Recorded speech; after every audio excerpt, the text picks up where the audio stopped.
Beneath the glittering light of the throne and the triumphant fanfare echoing through the grand halls of Buckingham Palace, a silent but deep fracture is spreading within the heart of the British royal family. When Camilla officially became Queen Consort, it marked more than just a change in title. It was an unspoken declaration of a power shift like never before.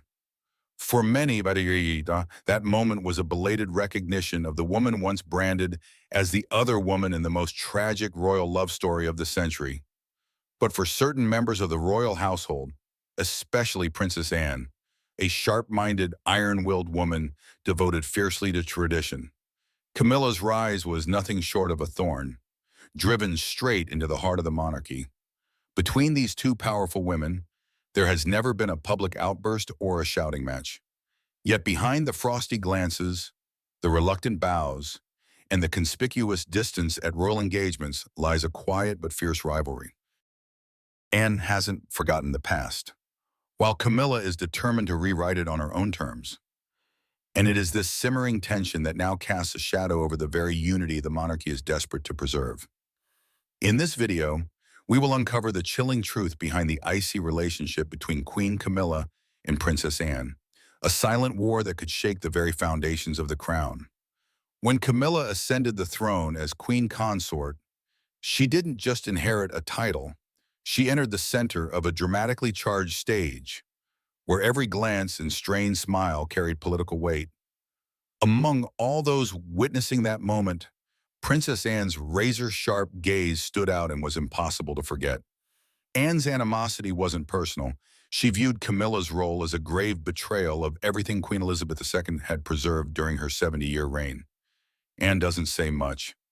She doesn't need to shout. Her silence speaks volumes. In private royal meetings, it is said that Anne once looked Camilla squarely in the eyes and asked bluntly, "Do you really think you can represent Britain when the people still haven't forgiven you for your past?" That question struck at the heart of Camilla's deepest insecurity. Because despite Charles's protection over the decades and her formal recognition, Camilla knows this truth: the love of the people cannot be bought with a title. The relationship between Anne and Camilla was never comfortable, but it truly fell apart after Charles ascended the throne. As Camilla began her public duties as queen, standing beside the king, Anne, the princess, who had accompanied her mother on hundreds of state missions, quietly faded from the spotlight, replacing her presence with an expression filled with skepticism. It wasn't jealousy. Anne simply could not accept that a woman whose presence had caused internal division would now reshape the monarchy under the banner of unity. Anne is the only royal who dared to directly question the legitimacy of Camilla's title of Queen Consort. She referenced the principles Queen Elizabeth II once emphasized, that the title should only be granted when the holder is truly worthy and enjoys the tacit approval of the public. To Anne, Camilla satisfied neither condition. "My mother never bowed to public opinion, but she always respected it," Anne reportedly said during a confidential meeting with royal advisors. Camilla, meanwhile, maintained a calm exterior, but internally she was caught in a fierce emotional battle. She understands that Anne represents a living monument, a princess embodying loyalty, discipline, and dignity. Camilla cannot defeat Anne with flowery speeches or dazzling attire. What enrages her most is that Anne needs not utter a word to make Camilla feel diminished in the public eye. The media has frequently noted the cold hostility between the two women at joint events. They rarely stand close, and when they do, their eyes never truly meet. Royal observers even believe that on one occasion, Anne deliberately walked away before Camilla entered the room, a silent act of protest. Here's the heart of the matter. Camilla stands for a new chapter, a chapter of restructuring, of modern media, of survival through adaptation. Anne, on the other hand, represents the precious relic of the old guard, where honor is measured by silent, devoted service, not by public relations campaigns. These opposing visions now collide at the epicenter of the monarchy, further weakening a throne already shaken by scandal. Their rivalry uses no gunfire, but every gesture, every glance, and every comment is encoded with veiled attacks. Anne, by staying close to Diana's children, especially Prince William and Princess Catherine, is asserting that she remains on the side of those hurt by the past.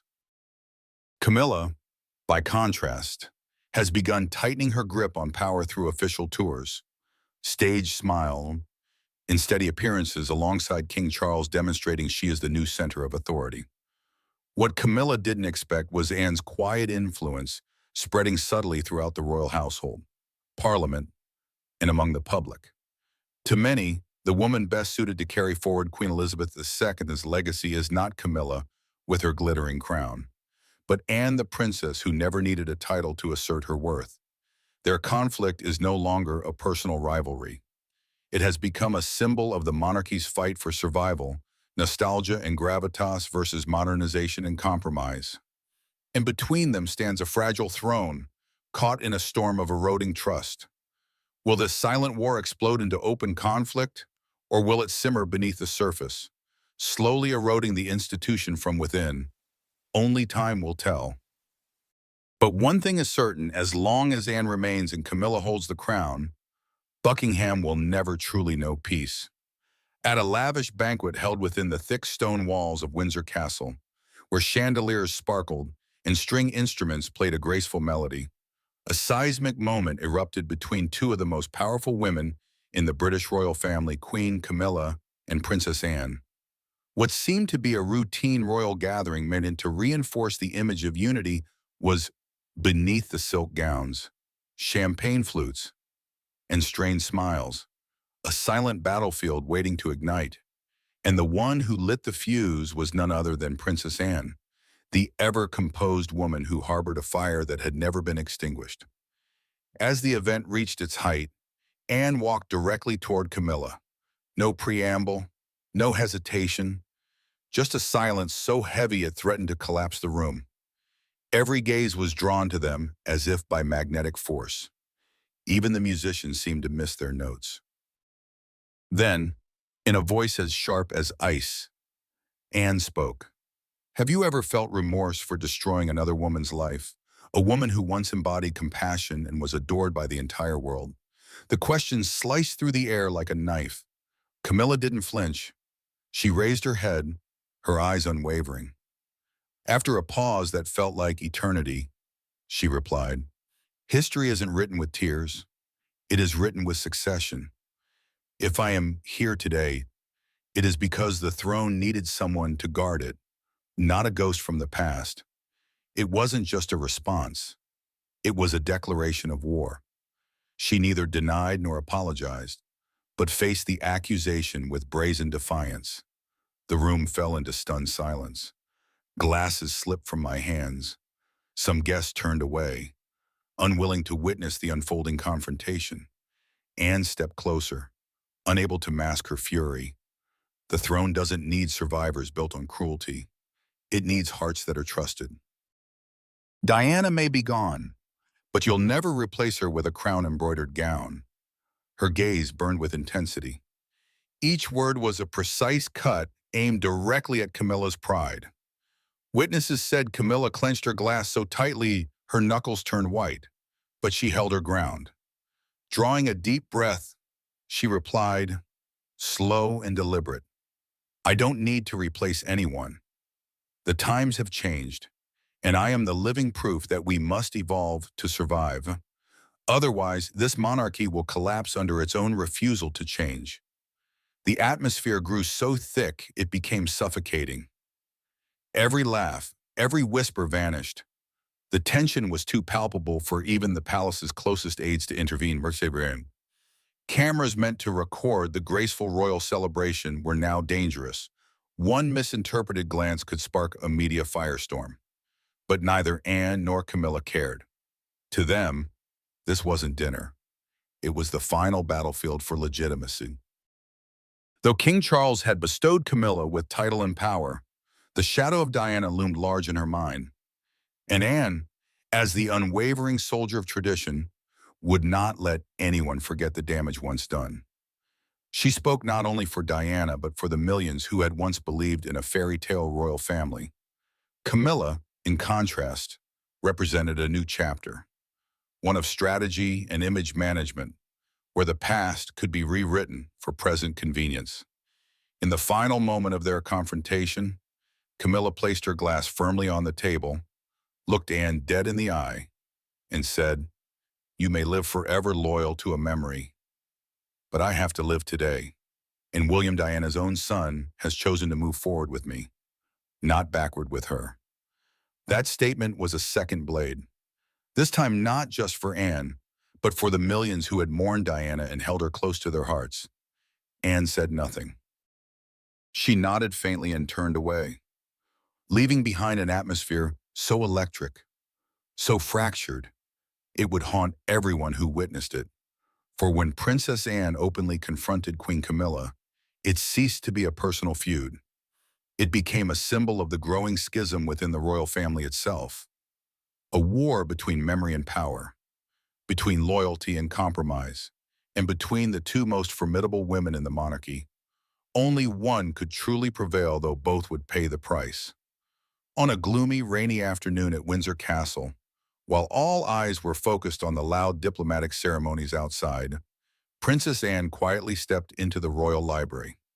It was a place she had rarely visited in recent years, not due to a lack of time, but because too many old memories had been sealed away there. But this time, something compelled Anne, a strange feeling, as if the past was calling her from those dusty shelves and long-locked drawers. And just as the instincts of a woman who had lived through lies and titles would suggest, Anne found something no one expected: an old cassette tape, labeled simply with a scrawled line, D9096. At first, she assumed it was an administrative recording or some harmless report, but when she placed the tape into the machine and Diana's familiar voice came through, Anne's heart nearly stopped. That voice, soft but firm, full of pain and resolve, felt as if Diana were whispering directly from beyond the grave. "If someone is hearing this tape, it means I no longer have the chance to say these things myself. I don't believe in coincidence. I believe in conspiracy." Anne sat frozen. Every word on the tape cut through the air like a blade. Diana recounted King Charles's increasingly erratic behavior in the final years of their marriage. The psychological instability, the uncontrolled anxiety, the long stretches of depression that she believed were not merely the result of a broken relationship, but the outcome of a calculated manipulation. And then came the name that made Anne go cold: Camilla. Diana wasn't vague. She clearly stated that she believed Camilla, with the silent support of a shadow ally who had once been Charles's trusted advisor, had orchestrated a long-term plan to erode the king's mental and emotional strength. They didn't need Charles to collapse completely. They only needed him to weaken, to sink into self-doubt and panic, so that Camilla could gradually become the true center of power, both emotionally and politically. In the recording, Diana shared that she had once overheard a conversation between Camilla and the mysterious advisor. The conversation took place during a dinner event at Balmoral, where Camilla said, "Charles doesn't need to be taken down. Just make him believe no one trusts him anymore. Then he'll step aside on his own." There was no physical evidence beyond Diana's recollection, but the way she described it, down to the lighting in the room and the inflection in Camilla's voice, made it impossible to dismiss his imagination. Anne trembled as the tape ended with a haunting statement: "If this gets buried forever, then they have succeeded. But if William or someone brave enough in this family listens, please don't let them keep shaping the crown through manipulation." Princess Anne could hardly breathe. Her hands clenched tightly, her forehead slick with sweat despite the chill of the room. For years, she had suspected Camilla, had felt something wasn't right, but she never imagined the truth could be this dark. A plot to manipulate the mental health of the future king, a strategy devised decades earlier to turn Camilla into the true queen of influence. That Anne knew that if this recording ever reached the press or the public, it could destroy all efforts to preserve the monarchy's image of unity. But she also realized this was no longer a private matter between royal members. This was a direct threat to the integrity of the monarchy. If the throne was being shaped by emotional warfare and psychological control, then how could it claim any moral legitimacy? She walked out of the library, still gripping the tape as if holding the very heart of the monarchy in her hands. At that moment, Anne understood that her choice would determine the future of the British royal family. Stay silent and let history be written by those who had prevailed through deceit, or step into the light and expose the truth, no matter how painful. Just as Diana had wanted a single cassette, a voice from the past. But within it, a crack powerful enough to split the crown from its roots. And Princess Anne, the woman who had always stood in the shadows, was now forced to face a choice that would change everything. The earthquake caused by the Diana tape had barely begun to settle when another wave of public outrage erupted, and this time at the very center of the storm was Queen Camilla herself. As the Privy Council hastily convened to discuss the shocking revelations contained in Diana's recording, Camilla suddenly vanished from Buckingham Palace. The media was told she had fallen ill due to a sudden psychological breakdown and required absolute rest at a private location. But the truth could not have been more different. Initially, many sympathized with her. A woman in her 70s, facing immense public scrutiny and serious accusations, of course, stress-related illness, seemed plausible. But everything changed on a fateful afternoon at Sandringham. A local resident, out walking their dog near the royal estate, caught sight of a familiar black Range Rover. What made the scene unforgettable was the woman stepping gracefully through the garden with a teacup in hand, chatting and smiling with a close aide none other than Queen Camilla, the same woman supposedly bedridden. The image, blurry but unmistakable, surfaced on social media within hours, and with it came an explosion of fury. People felt deceived, betrayed, disrespected. A queen consort faking illness to avoid facing responsibility became instant tabloid fodder and late-night satire. Hashtags like "had Camilla lies" and #, queen of excuses trended across the UK within 24 hours. Inside the palace, this scandal was nothing short of a slap in the face to the Privy Council, which had postponed internal investigations on the basis of compassion. The Sandringham revelation shattered what little public trust remained in Camilla. Veteran royal commentators described it as the greatest media catastrophe the monarchy has faced since the Harry and Meghan interview. But unlike previous scandals, which always had room for rehabilitation, this blunder came at the very moment Camilla most needed credibility. Within Buckingham Palace, top advisors panicked as their long-running campaign to rebrand Camilla as a compassionate queen unraveled in real time. Carefully staged footage of her smiling at orphans, the polished narratives portraying her as a woman of strength and humility, all of it now mocked as propaganda. Fake smile, fake illness. They jeered. The Privy Council, normally a silent institution, took the rare step of reconvening a second emergency meeting, this time without Camilla. Some members reportedly proposed forming an independent inquiry to investigate the contents of Diana's tape and examine individual accountability. It was an unprecedented move in modern royal history.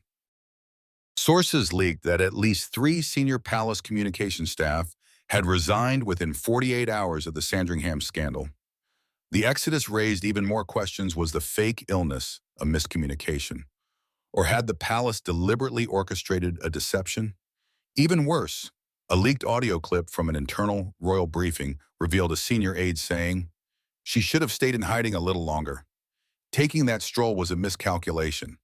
This admission enraged the public even further, not because it denied wrongdoing, but because it admitted they only regretted getting caught.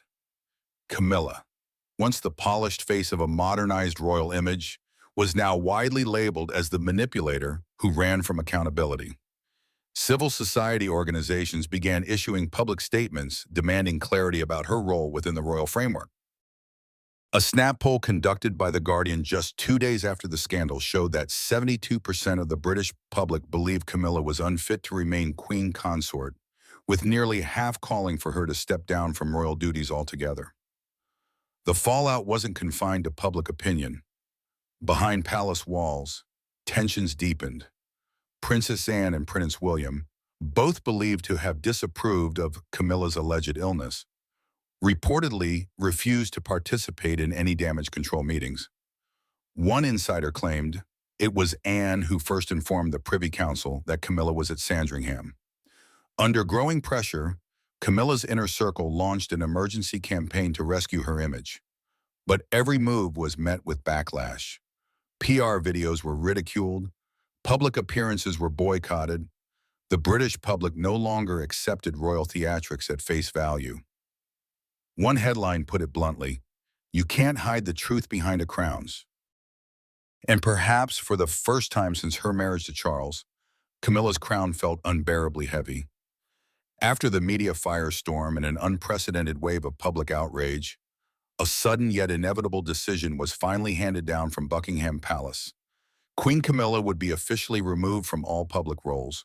No more royal tours, no more ceremonial appearances, no longer standing beside King Charles at major events. The curtain had fallen for the woman who once stood at the heart of royal controversy, and now she was the one being quietly pushed out of the spotlight. The decision was made during an intense late-night meeting involving the most senior figures of the royal household.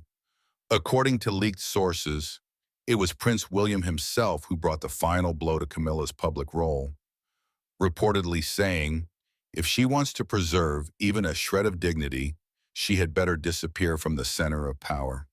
And disappear she did. Shortly afterward, Camilla quietly left Buckingham Palace and was relocated to a historic estate in Cornwall, once a retreat belonging to the Shan family.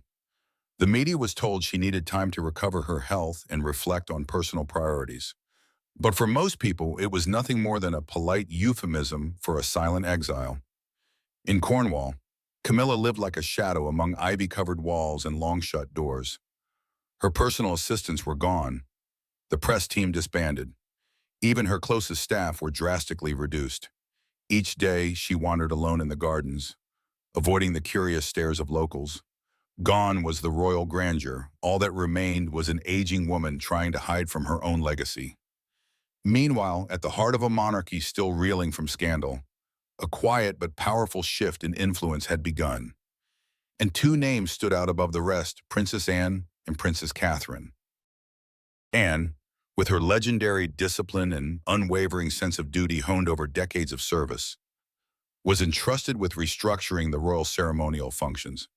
She began appearing at state events with increased frequency, representing the crown to allied nations.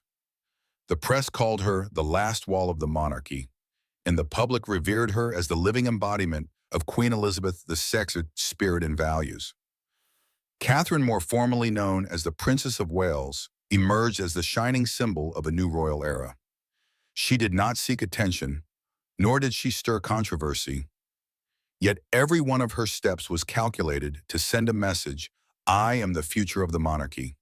She wore outfits reminiscent of Princess Diana's most iconic looks, attended community events with genuine compassion, and, most tellingly, forged a visibly close relationship with Princess Anne, a gesture that the public interpreted as a sign of unity between generations. Together, Anne and Kate formed a new axis of power, one rooted in both tradition and modernity. One upheld the past, the other lit the path ahead. And in this delicate balance of values, there was no place left for Camilla, a woman seen by many as a symbol of division and scandal. Camilla's disappearance from royal life didn't cause sadness or sympathy. In fact, it brought a collective sense of relief to the British public. Newspapers ran headlines like, "A quiet chapter ends." Royal commentators noted, as long as Camilla remained visible, the monarchy could not begin to rebuild public trust.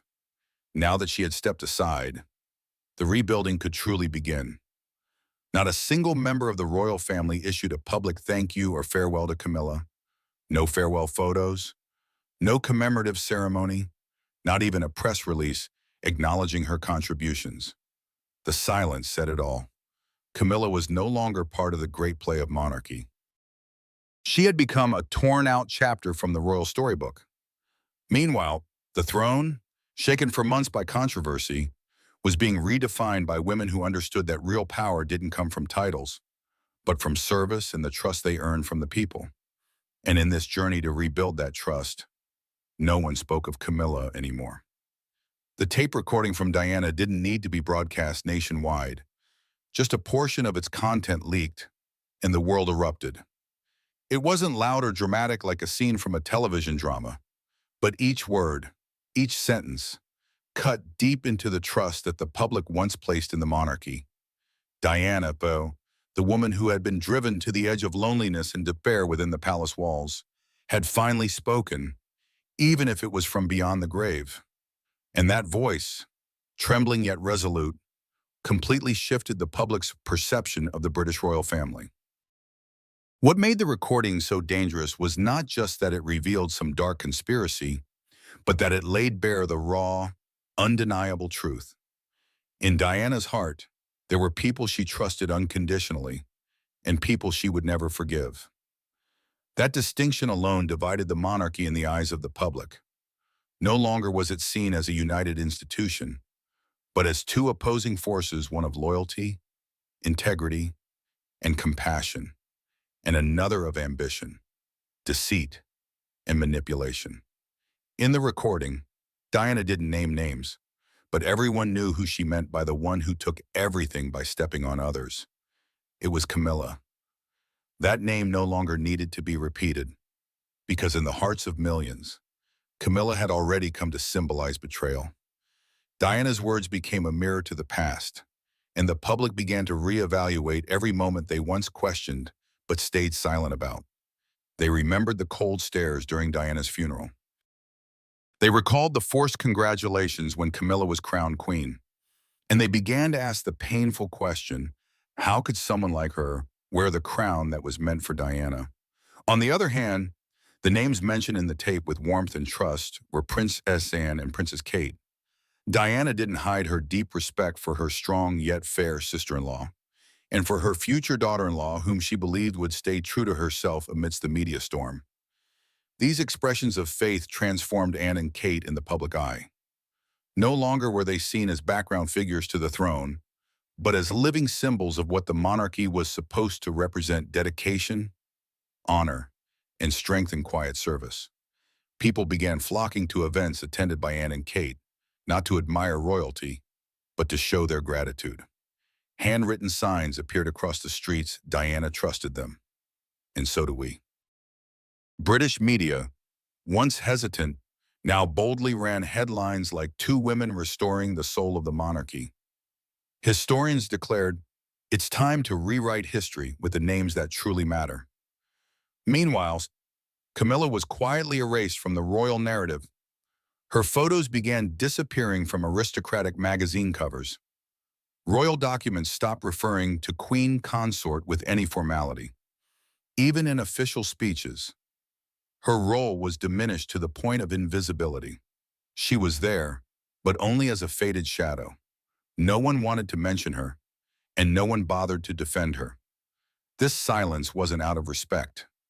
It was the nation's way of slowly rejecting someone it never fully embraced. Diana's recording, unexpectedly, became a measure of legitimacy. It reminded everyone that a crown is not something handed out like a prize. It is a sacred symbol of trust, built by millions of hearts. And once that trust is broken, no title or ceremony can restore the honor. The crown becomes an empty shell. That is why, at future ceremonial events, when guests bow their heads to the royal family, no one will look at Camilla's crown anymore. Their eyes will turn elsewhere, toward Princess Anne, walking with pride, and toward Catherine, smiling gently but firmly, because in the memory of the people, only those who are truly worthy can wear the crown of trust.